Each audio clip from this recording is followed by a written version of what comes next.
Hello प्यारे विद्यार्थियों, जैसे कि आपको पता है, ताल संगीत का एक महत्वपूर्ण अंग है। या कह लीजिए, बिना ताल के संगीत की कल्पना करना भी व्यर्थ है। तो ताल हमारे पास दो यंत्रों पर बजने वाली होती है, एक तबले पर और दूसरी पखावज पर। जो ताल तबले पर बजती है उसको हम कहते हैं बंद बोलों की ताल, और जो ताल पखावज पर बजती है उसको हम कहते हैं खुले बोलों की ताल। तो देखिए, आज हम आपको समझा रहे हैं कहरवा ताल। ये वो ताल है जो सुगम संगीत में 80-85% गीतों में, गज़लों में, कव्वालियों में, लोकगीतों में बहुत ज़्यादा बजती है। और ये एक ही ताल ऐसी है जिसको सीख लेने के बाद ढोलक या तबले पर बड़े आराम से किसी की भी संगत की जा सकती है। वैसे तो इसके प्रकारों का कोई कमी नहीं है, लेकिन हमारे पास पाठ्यक्रम के आधार पर जो आपके पास ताल है, कहरवा ताल, तो ये कहरवा ताल, इसमें लिखा है कि पाठ्यक्रम के आधार पर ताल कहरवा का एक गुण तथा द्विगुण सहित पूरा परिचय दो। पहले इसका शास्त्रीय परिचय देखिए। ताल कहरवा तबले पर बजने वाली बंद बोलों की ताल है। वही बात मैं आपको समझा रहा था। तबले पर अगर कोई ताल बजती है तो उसको कहा जाता है बंद बोलों की ताल, और पखावज पर बजती है तो वो ताल कहलाती है खुले बोलों की ताल।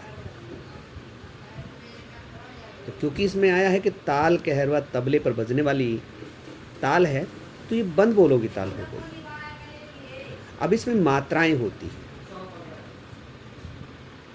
इस ताल की जो मात्राएं हैं वो 8 है, यानी यूनिट जो है इसमें वो 8 है। और 8 4-4 मात्राओं के 2 भाग हो गए, जिनको 2 विभाग बोला जाता है। अब एक भाग जो होता है वो भरी ताली का होता है, यानी पहला भाग जो होता है उसमें ताली बजती है, और दूसरा जो विभाग है वो खाली होता है। पहली मात्रा पर सम होता है। संगीत में सम का मतलब होता है पहली ताली, यानी पहली ताली और पहली ही मात्रा, तो उसको सम बोला गया। और 5वीं जब मात्रा आएगी तो वहाँ पर खाली दर्शाया जाता है, यानी वहाँ पर ताली नहीं दी जाती, इसलिए वो खाली होती है। अब ये ताल जो है वो सुगम संगीत में, गीत में, भजन में, गज़ल में, लोकगीत में और शब्द में भी इस ताल का प्रयोग किया जाता है। तो जैसे आपके पास देख रहे हो आप, इसमें 2 विभाग किए गए हैं, 8 मात्राएं हैं। पहले लिखा हुआ है एक गुण। ताल कौन सी? कहरवा। मात्राएं 8। तो पहली मात्रा 1, 2, 3 और 4 मात्राओं का पहला भाग हो गया, जिसमें ये क्रॉस का जो निशान है इसको ही सम माना जाता है संगीत में। इसमें पहले मात्राएं हैं 1, 2, 3, 4, 5, 6, 7, 8। फिर 2 विभाग हैं। पहला भाग, ये पहला भाग आपका हो गया, और ये दूसरा भाग आपका हो गया। अब इसमें मात्रा देख लीजिए, 1, ये ऊपर वाले 1, 2, 3, 4, ये एक विभाग हो गया, ये 5, 6, 7 और 8, ये दूसरा विभाग हो गया। अब इसमें हम 1, 2, 3, 4, 4 मात्रा, 5, 6, 7, 8, इसको हम अगर ऐसा कुछ बोलते हैं तो ये एक गुण कैसे होता है? एक मात्रा एक ताली, यानी जैसे 1 1 1 2 3 4 ऐसे, यानी 1 2 3 4 5 6 7 8, एक मात्रा एक बोल। या आप कह इसके जैसे बोल है इसके धा, ये एक मात्रा एक बोल। धा गे ना ती ना के धी ना, ये एक गुण हो गया। लेकिन जब दो दो मात्राओं को मिलाकर बोलते हैं तब होता है धागे नाती नाके धीना, धागे नाती नाके धीना। अब जो खाली दर्शाने वाली बात जहाँ पर आएगी वहाँ पर अगर ताली बजती है तो ठीक ऐसे बजती है, आपको पता ही है। ये धा गे ना ती ना, ये खाली खाली दर्शा दिया।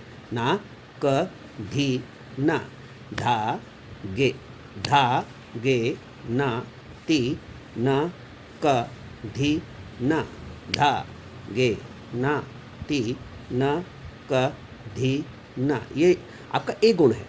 लेकिन आप अगर आप करें धागे नाती नाक धीना, धागे नाती नक धीना, धागे नाती नक धीना, धागे नाती नक धीना, ठीक ऐसे होगा। फिर ये तरीका है। तो इसमें भी ऐसे ही है, एक बोल के साथ एक मात्रा आप अगर लेते हो तो एक गुण हो गया। अगर एक मात्रा में दो बोल आप लेते हो, जैसे ये धागे है, एक मात्रा धागे, दो बोल हो गए धा और ग। नाती मात्रा एक ही है, बोल दो नाती नाके धीना, धागे नाती नक धीना। इसको जैसे पहले में आप कह सकते हो 1 2 3 4 5 6 7 8, धागे नाती नाके धीना, ऐसे ही इसमें 1 2 3 4 5 6 7 8, 1 2 3 4 5 6 7 8, 1 2 3 4 5 6 7 8, एक मात्रा के साथ दो बोल। ऐसे धागे नाती नाके धीना, धागे नाती नाक धीना, धागे नाती नाक धीना, धागे नाती नाक धीना, धागे नाती नाक धीना, धागे नाती नाक धीना, धागे नाती नाक धीना, धागे नाती नाक धीना। ये दुगुण हो गया। दुगुण का मतलब एक मात्रा में दो बोल आना।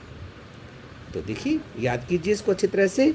ये आपकी कहरवा ताल है और बहुत ही बढ़िया ताल कह लीजिए, जिसको फिल्मी संगीत में बहुत ज़्यादा बजाया जाता है। दोबारा मैं फिर आपको दोहरा रहा हूँ कि ये ताल तबले पर बजती है, इसलिए बंद बोलों की ताल है।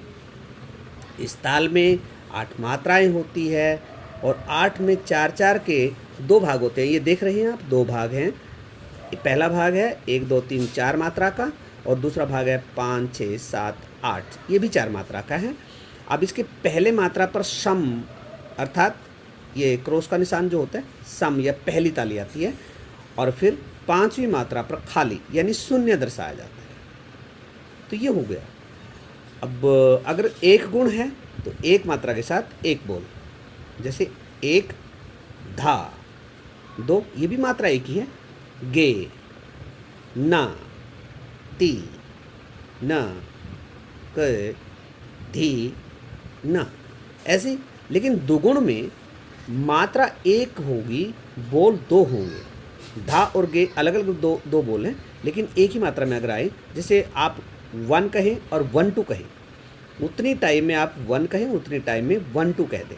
1 1 2 2 1 2 3 1 2, ऐसे करके।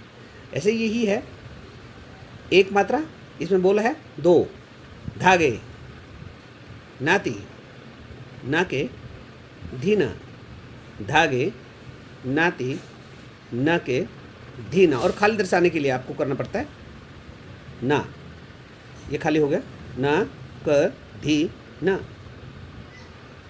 जैसे इसमें अगर ताली बजानी होती है तो धा, धागे नाती नाक धीना, धागे नाती नाक धीना, धागे नाती नाक धीना, धागे नाती नाक धीना, धागे नाती नाक धीना, धागे नाती नाक धीना, धागे नाती नाक धीना, धागे नाती नाक धीना। ये होगा। खाली दर्शाने के लिए आपको ऐसा करना पड़ेगा। ये खाली है और ये ताली है। तो आइए हम इसका अभ्यास करें, अच्छी तरह से अभ्यास करके इसको याद करें, लिखें और अपने सिलेबस के लिए तैयार करें। ताल आपके पास 6 या 7 ताले हैं। एक बार पहली का अभ्यास हो गया तो फिर 2-2 करके भी आपको 1 या 2 दिन में हम करवा देंगे। इसलिए आप अपना ध्यान रखिए और इस लॉकडाउन के टाइम में आप अपना पूरा सहयोग अपने समाज को, अपने परिवार को दें और शिक्षा की तरफ से किसी भी प्रकार की लापरवाही आप न बरतें। अपना ख्याल रखें, अपने आस पड़ोस का और सफाई का ख्याल रखें। जय हिंद, जय भारत।